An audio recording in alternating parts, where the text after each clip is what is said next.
Hello friends, me your host. Welcome back to our channel. I hope you all are doing well. So today I'm going to give a review on a book which is Everyone in the Group Chat Dies. This one is by L.M. Shilton.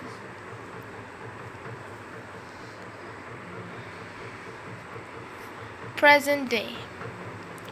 They say there are three sides to every story: mine, yours, and the truth. So, which one do you want? Most of you will plump for the truth, right? That's the obvious choice.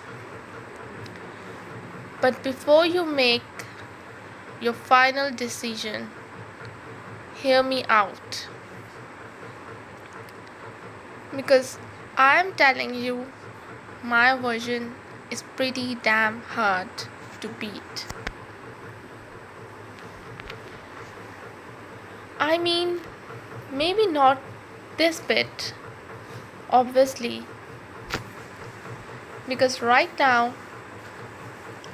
I am fishing half empty beer cans out of an over chlorinated hotel swimming pool, wearing a bright orange baseball cap with hot mess and doing my best, emblazoned across the front.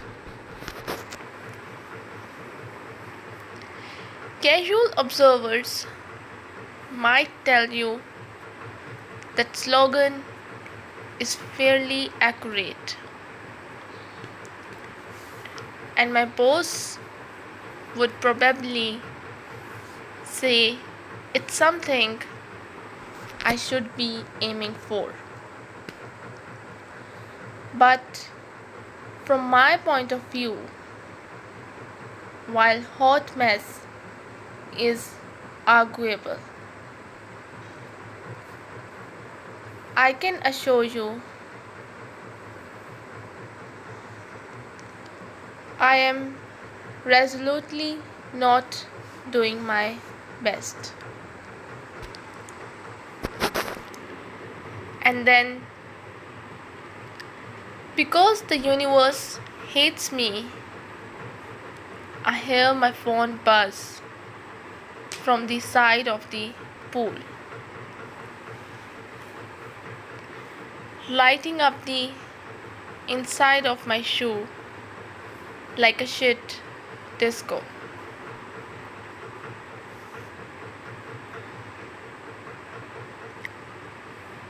I paddle Princess Glitterhoof.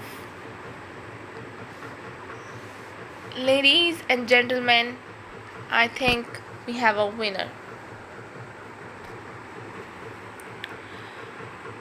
Over to see what world shattering news requires my immediate attention. Turns out it's just a WhatsApp notification from an Asian group chat that I could have sworn I'd muted a long time ago. I swipe the notification to open the chat and read the message. Despite the heat, the words send a shiver through me. I stare at the screen, rub the chlorine out of my eyes, then read it again. Esme, miss me? It's the first message anyone has written in this group chat for ages. But that's not the really weird thing. The really weird thing is, Esme died 12 months ago.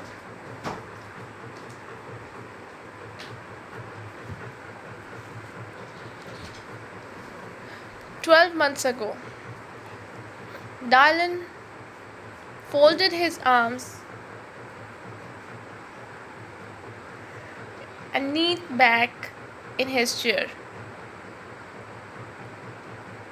I could tell he was not on board with any of this. People around here aren't going to like it. If you go around digging up all that stuff, he said. Crowhurst has moved on. Dylan and his mom had lived here their entire lives. And even though he liked to pretend he was far too cool for this arse end of nowhere town, I was sure it was a case of the chef don't protest too much. Okay, chill. Esme's face softened. I only plan on being here for a month or two, Max. I just want to make a few videos, talk to some of the locals, follow up a couple of leads, then I'll be out of your hair.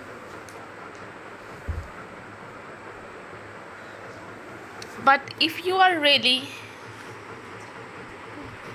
not comfortable with this sort of thing, I suppose I can go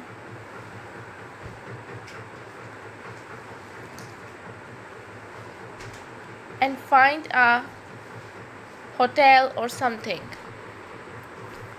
Good luck with that, Seema said. There is a travel lodge about 30 miles up the A24, but that's about it. Tell you what, let's vote on it, Dave said.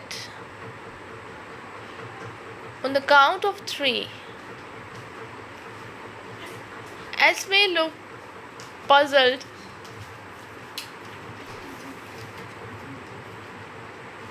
As we all pull out our fists behind our backs.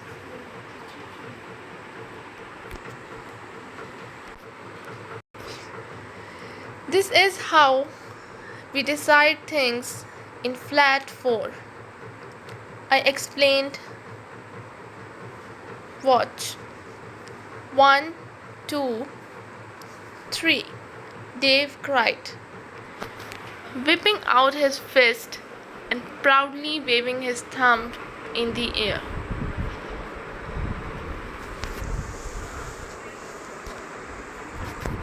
I looked over at Seema, who was grinning at me with her thumb up too. Dylan's hand was still behind his back.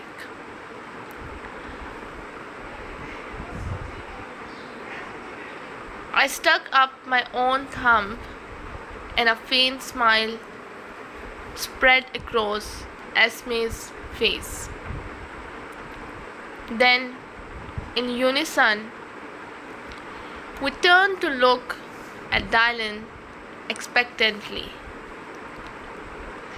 Dave drummed his fingers on the table to build up tensions as Dylan held his fist out,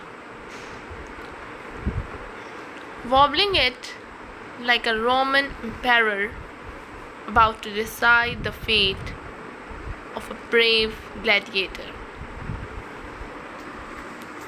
Fine, Dylan sighed, shaking his head as he flicked his thumb upwards. We all hoped in approval. 4 out of 4. Dave grinned, looking and sounding like an excited puppy. You are officially one of us now. Welcome to the Deadbeats. Ah, cool, I guess, Esme said, picking up the final shot of Black Death and tipping it into her mouth. She grimaced, then slammed the glass down on the table, much to Dave's delight. That's more like it. We need to toast his momentous occasion properly, he said. Another round? Stay there, legend, I said, getting up. This one's on me.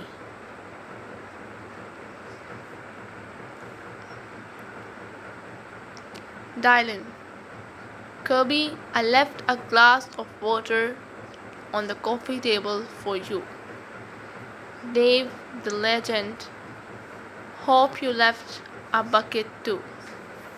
Seema, Kirby, please don't throw up on the rug.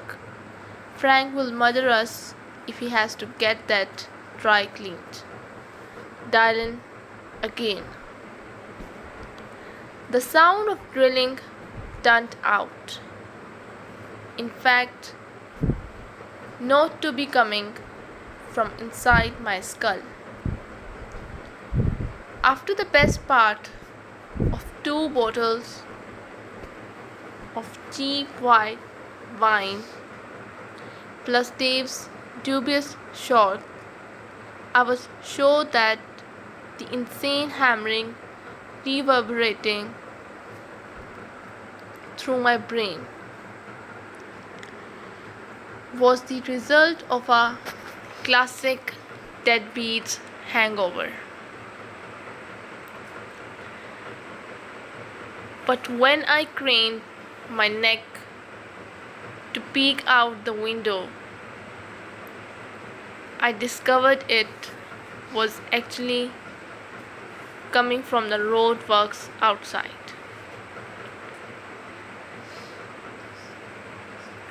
Where 2 men with gigantic pneumatic drills were happily going about their business, seemingly unaware it was freaking 7 a.m. on a Friday. At least I thought it was 7 a.m. Anyway, my phone was nowhere in sight, so I couldn't check. I had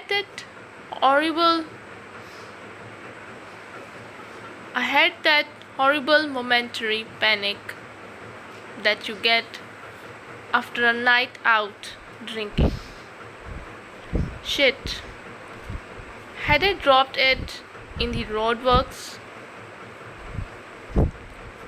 Succumbing to the strong urge to pour my now lukewarm coffee directly over her head.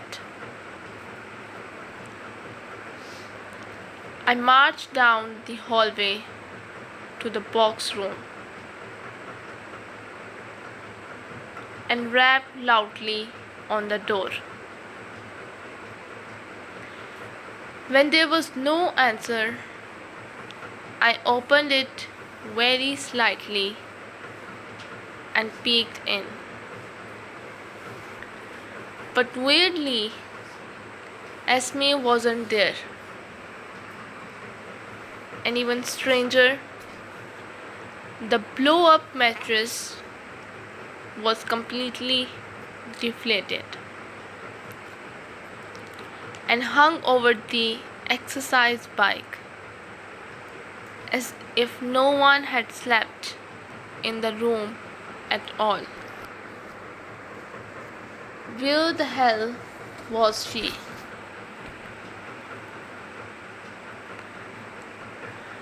I went to WhatsApp to fire her a text, but before I could,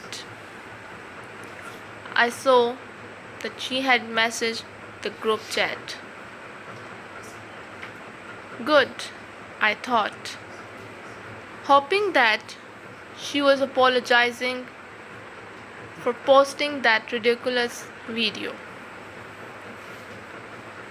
But when I swiped the text, my heart skipped a beat. Sent at 1:10 in the morning. I'd been in such a daze this morning. I hadn't seen her message. But boy, was I seeing it now. Esme, if anything happens to me, you need to know. Crowhurst killer is a lie.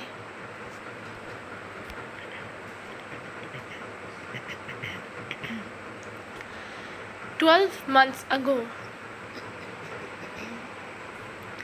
the man at the door was wearing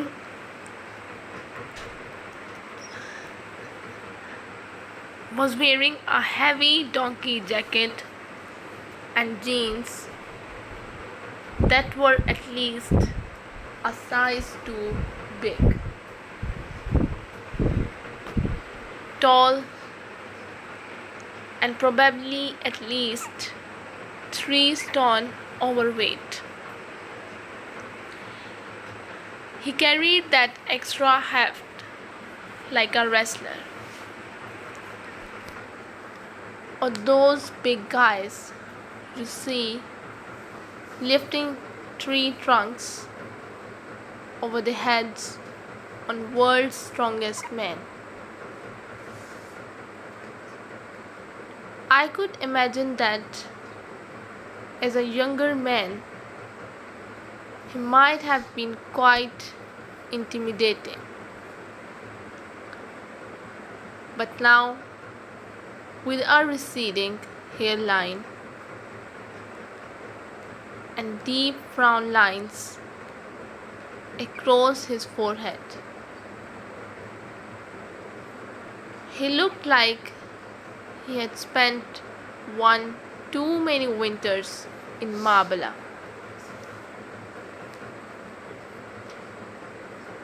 He didn't say anything, just stood there taking up the whole doorway. A bulky brown package tucked under his arm. "Good morning, Frank," I said, trying to sound breezy, but my voice came out cracked. "That's a lovely jacket." He stepped into the flat with all the energy of a tired circus tiger, exhausted by years of fading applause and cheap beef. "This place is a tip," he grunted, kneeling down and running a finger along the hallway skirting both. He peered at the absolutely minuscule amount of dust he'd collected on his fingertip and sucked on his teeth. Behind me, Seema barely managed to hide her disdain. "Can we help you with anything, Frank?" she asked. "We were actually just having breakfast." "Am I not allowed to inspect my own property?" he asked. His eyes dropped to my chest, and I immediately felt like I wanted to throw up. "You can't just walk in here anytime you like. Legally, you are supposed to inform us before an inspection," Seema said. "Can't is a word I hear a lot from people your age." Frank tutted. "Are you sure they are saying can't?" Seema asked innocently. Frank's nostrils flared and he craned his neck inside the kitchen. "You should speak a little more respectfully to your elders," he muttered. "What's going on in here anyway?" "What are you suggesting? That I have got her tied up in my basement? Now you ought to be very careful about what you go around accusing people of. Besides, if you think I'm capable of doing that to one of my tenants," he leaned closer towards me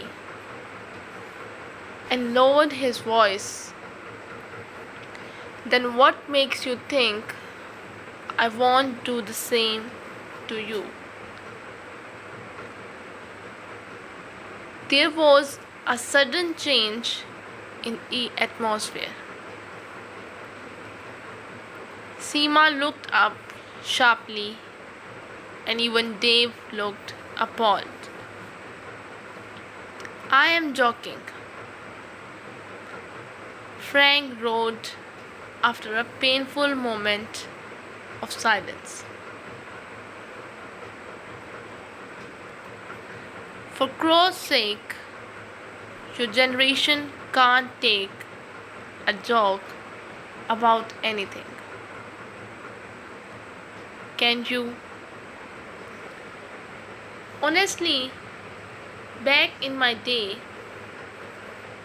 we could say whatever we like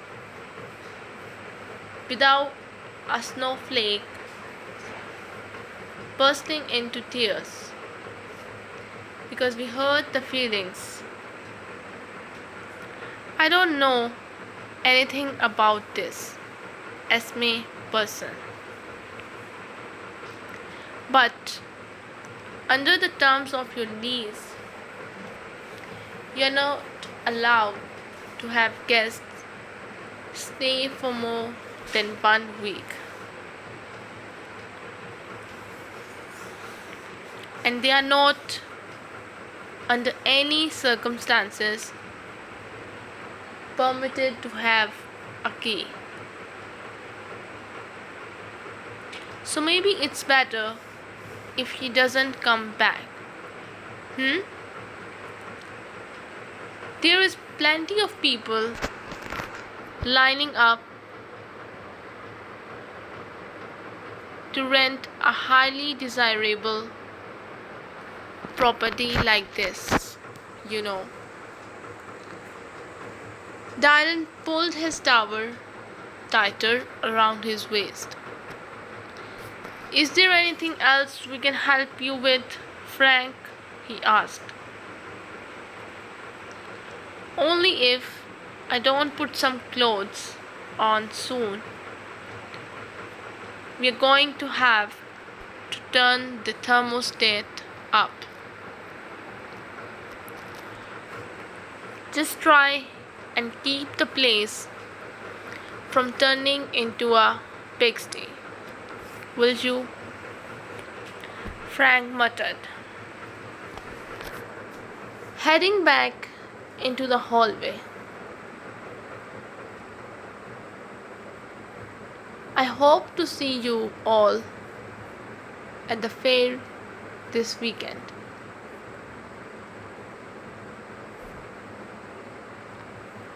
He stopped at the doorway and looked back at us with a smirk. Bring your friend Esme.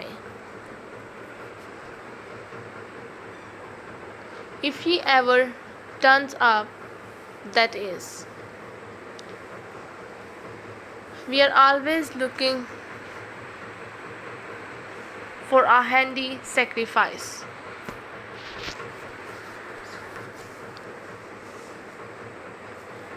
By now, the rain was full on chucking it down again. So much so that it was difficult to see where we were stepping. I had to be super careful not to fall in the massive hole in the road again. What are we doing here, Kirby? We are going to get arrested, Dylan yelled.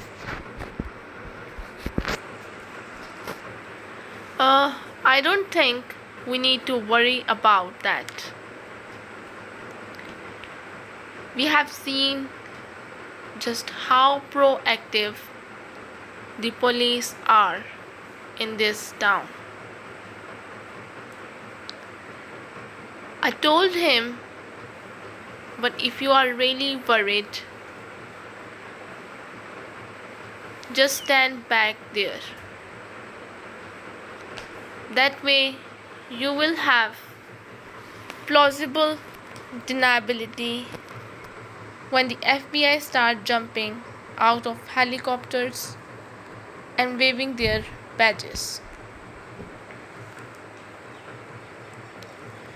We were standing around the roadworks outside Stewart Heights. The workers had gone and the coast was clear for now.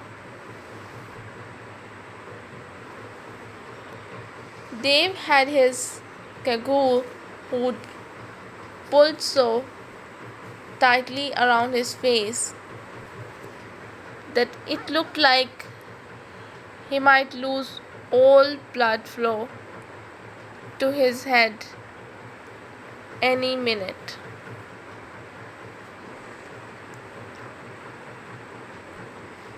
Seema had refused to come out, having just washed her hair. But she had promised to keep watch from the window.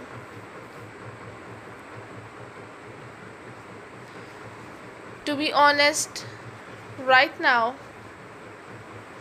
I couldn't blame her.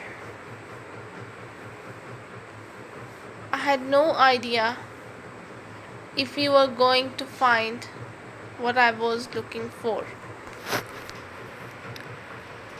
or how much trouble we were going to get in.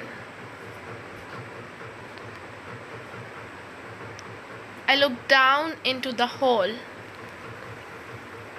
which was rapidly filling with muddy rainwater.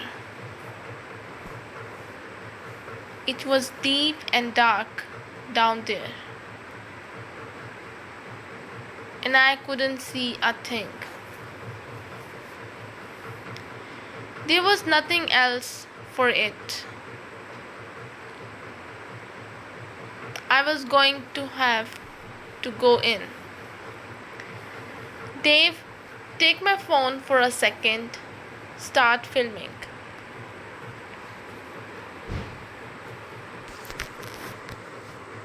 Dylan was rooted to the spot, frozen like time had stopped. Dave had his head in his hands.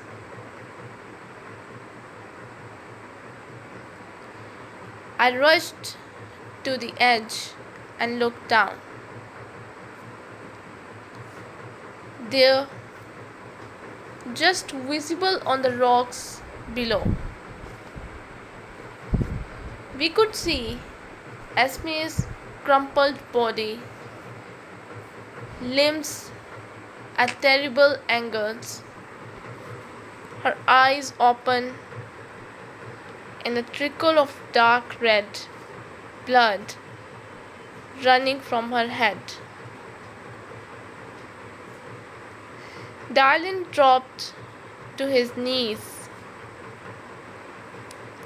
"What did I do?" he mumbled into the ground. "She will be okay, won't she? Please tell me she is going to be okay," Dave said.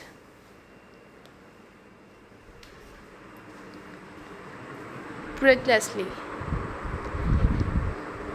"We can save her, Seema. They taught you first aid at dental school or wherever you went, didn't they? You can go down there. You can help her, right?"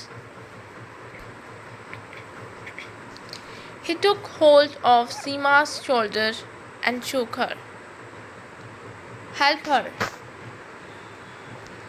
Seema broke away from his grasp and looked over the edge. "I cannot deal with this," Dave mumbled. I didn't know if I could deal with this either. But I took a deep breath and tried to gather myself. I pulled Seema and Dave aside. "Listen to me.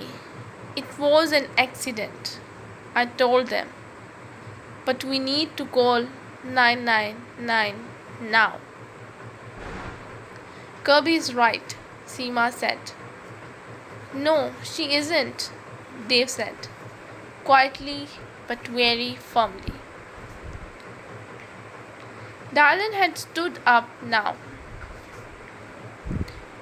and all the blood had drained from his face.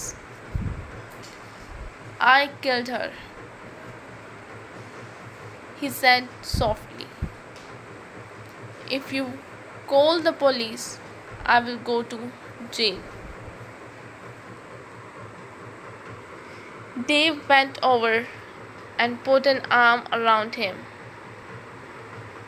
But Dylan's eyes remained fixed on me. "This isn't going to look like an accident," Dylan said. especially if anyone finds the video on her phone. She recorded the whole thing. They will say, I am just like my father. He paused for a moment and then almost inaudibly whispered, maybe I am just like my father. His hands went to his mouth, and I couldn't see. He was beginning to go into shock. My heart went out to him. It really did. But we had to do the right thing. They held their fists out and slowly, one by one, raised their thumbs. First Dylan, then Dave, then Seema. It was me who had fallen for Esme's lies. Me who had sent the whole town into a frenzy. This was all my fault. So, with a heavy heart, I stuck out my hand and lifted my thumb too. I stood there, dumbfounded, as Dave and Seema led Dylan down the hill and into the woods. After waiting a few minutes, I dialed 999. It felt like an out-of-body experience, like someone else was controlling my movements. I told the operator that I had found a body of Staker Point and hung up. I taped out a message on the group chat, the final one I ever planned to send. As far as I was concerned, the deadbeats were over. Kirby sent that message. Then I opened Show Me, turned the camera on myself, and started filming. Hey! My voice cracked immediately. I am at the top of Staker Point and I have just called the police. They'll be here any second, I hope. But I'm so sorry to report that I have found a body. And I think it's Esme's.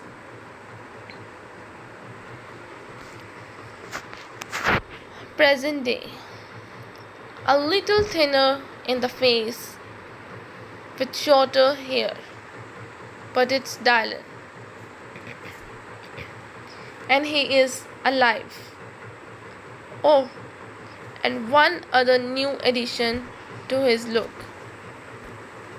He has a large strip of tape over his mouth. With one big yank, I pull it off and he grimaces in pain. What are you doing here? I ask. And why are you dressed like this? What the hell is going on, Dylan? Kirby, move. He just has the chance to say before he suddenly shoulder barges me. My ankle gives out and I fall to the floor. I look up to see a man rushing towards us, holding the sharpened trowel. It's Trevor. Before I can open my mouth, Trevor lifts the trowel high and drives it deep into Dylan's stomach. A strangled gasp ejects from his lip, and his body goes limp, and he falls to the floor.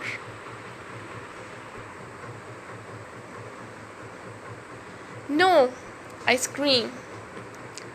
I scramble backwards on my bum towards the metal staircase as a small trickle of bright red blood slowly makes its way towards my feet. I can feel myself beginning to hyperventilate. Trevor, I say, trying to stop my voice from shaking. What the fuck? Sorry, he says. He walks straight past me and up the staircase. When he reaches the control panel, he presses the button, and the presses gradually whir to a halt. The vibrations fade, and the room falls eerily silent. Only then does he reach to his ears and pulled out 2 yellow foam earplugs. That's better, he says, walking back down and picking up the crow head. Now, where were we? You killed him, I cry. Of course I did, Trevor says calmly.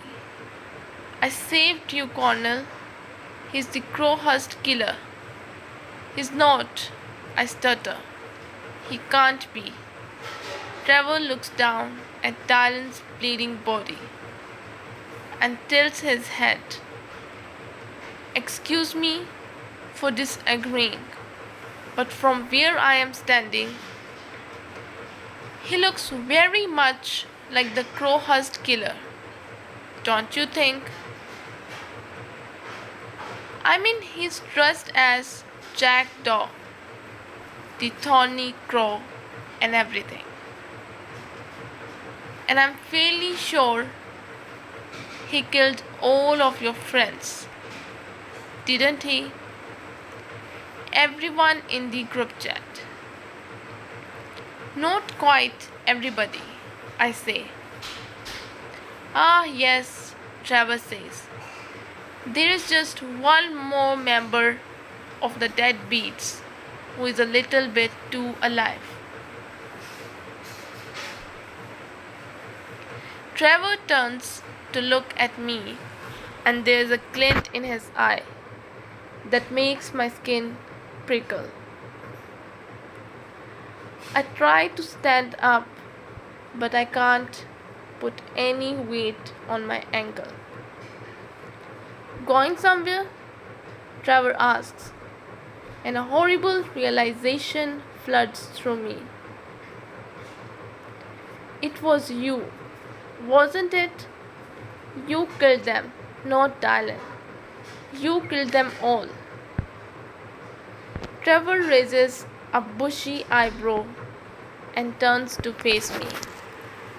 That's a bit rich, coming from you, isn't it?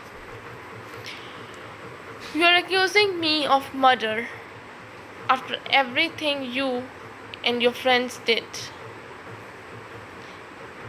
We didn't kill anybody, I say. Oh, didn't you? Trevor says, I have seen the video. He moved towards me and I shuffled backwards onto the first step. You are the one who's been messaging us from Esme's phone, aren't you? I say. You mean this phone? He pulls an iPhone out of the pocket of his jacket and waves it at me mockingly.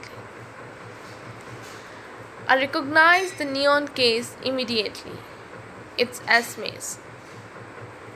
Esme was recording when she fell, you know. Poor thing was still clutching onto her phone when they found her at the bottom of Staker Point. The police had to prise it out of her death grip, apparently. She must have really liked this thing. Where did you get it?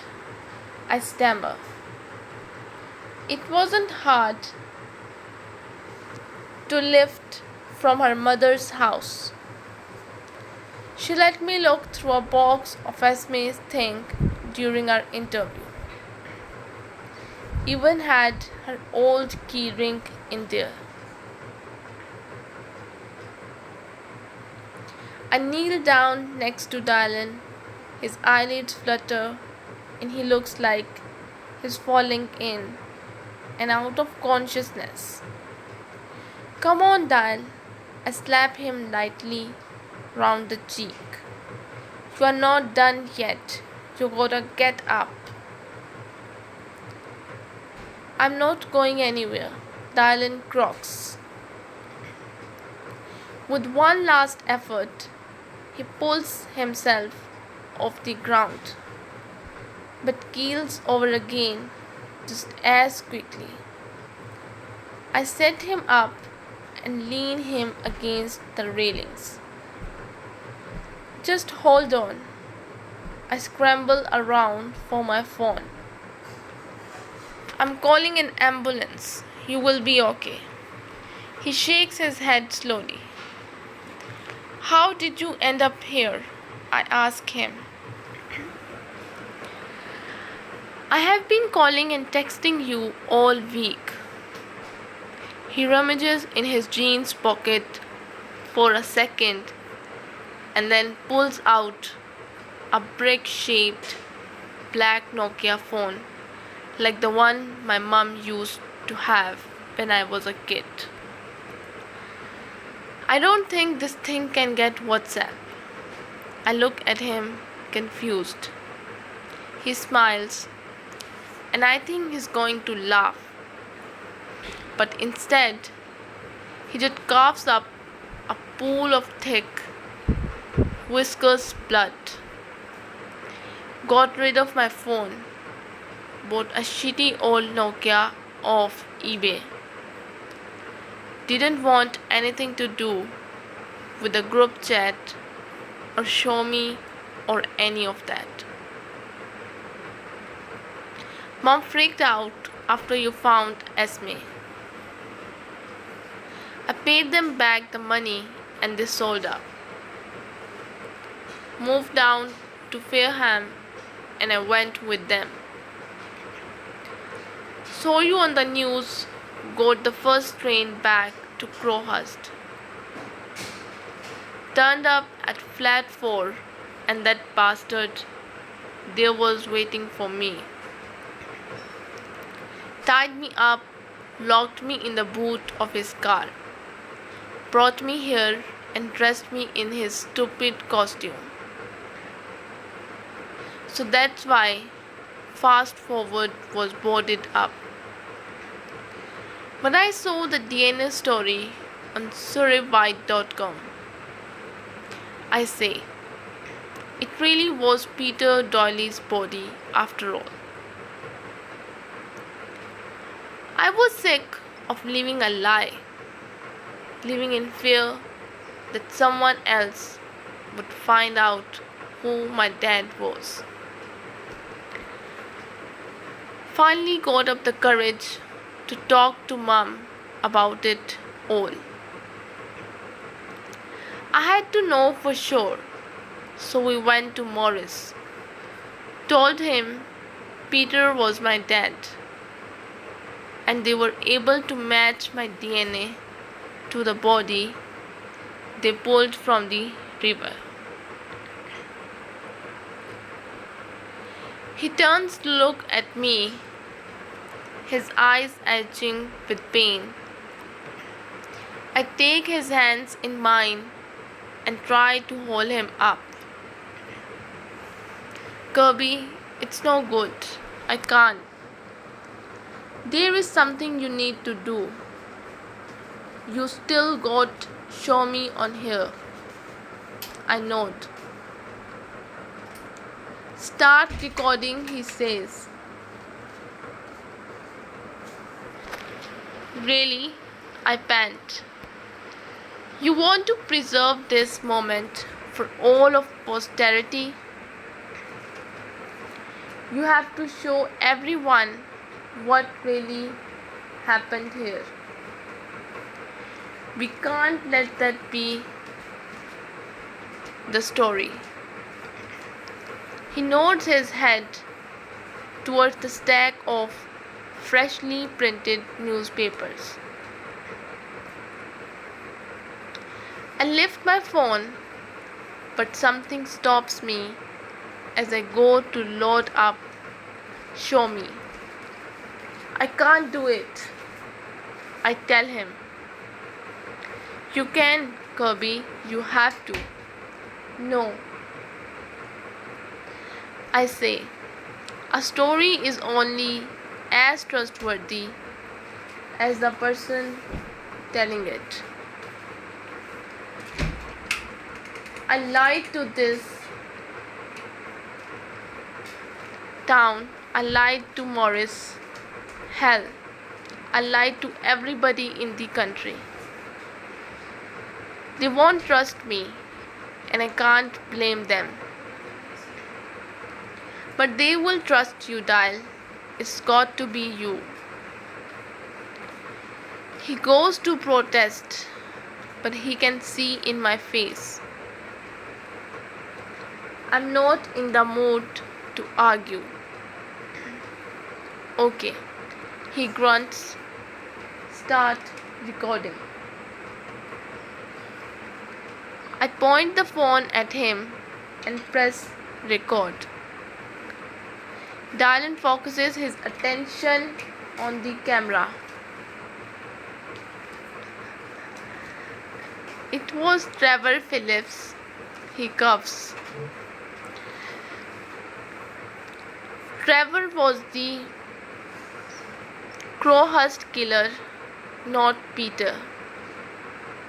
He killed those people 30 years ago, and he killed my friends tonight. I go to lower my phone, but Dylan holds up his hand. Wait, he shudders. Keep recording. There is something else. We need to tell everyone what really happened that day on Staker Point. Okay? Like you always said, we should. Esme Godwin faked her disappearance, but we found her hiding in the old caravan up there. Kirby wanted to tell the truth, but Esme knew. She knew that my dad was Peter Doyle. She was going to broadcast it to everyone. I tried to stop her, and she fell. I pushed her. I didn't mean for her to fall, but I should never. It was my fault. I'm sorry. I stopped the recording, but his eyes have closed. Dylan, I placed my hand on his face.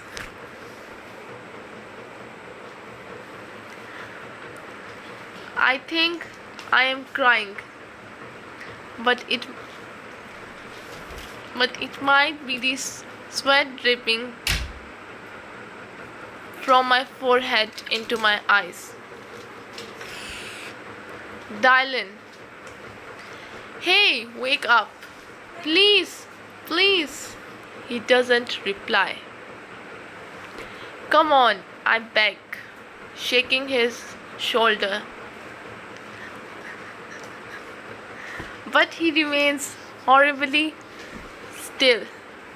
I really am crying now. You know, I finally came up with a nickname for you. Don't you want to know it? Don't you? I trail off. It's too late. He's gone. Wiping my tears with my sleeve, I stand up and close the Show Me app. I won't be needing it. Instead, I find Morris in my contacts and send him the video. So this is all we have from this book. I hope you guys enjoyed it. If you did, don't forget to press the like button. So I'll be back with another video. Till then, just take care and goodbye.